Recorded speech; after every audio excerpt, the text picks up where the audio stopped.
Hi guys, welcome back to my channel. ఈరోజు మనము బీరకాయ కర్రీ ఎలా ప్రిపేర్ చేసుకోవాలో చూసేద్దాం. ముందుగా ఒక ప్యాన్ పెట్టుకొని అందులో ఆయిల్ వేసుకోవాలి.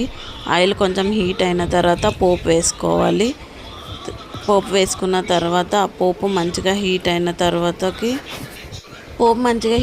తర్వాత అందులో ఆనియన్స్ వేసుకోవాలి. ఆనియన్స్ మంచిగా ఫ్రై అయ్యేలాగా చేసుకోవాలి.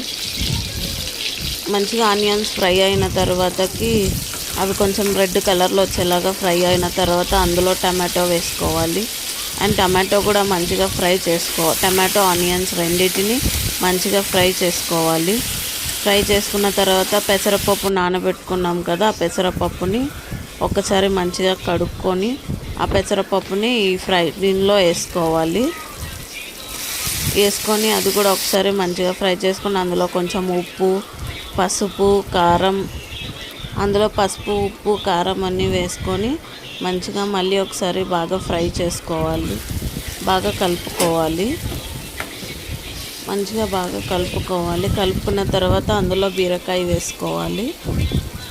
బీరకాయ మొత్తాన్ని వేసుకొని మంచిగా ఫ్రై చేసుకోవాలి. మళ్ళీ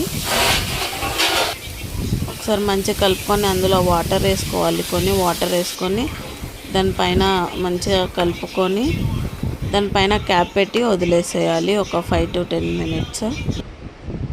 అంతే. దాని తర్వాత ఇలా వస్తుంది కర్రీ.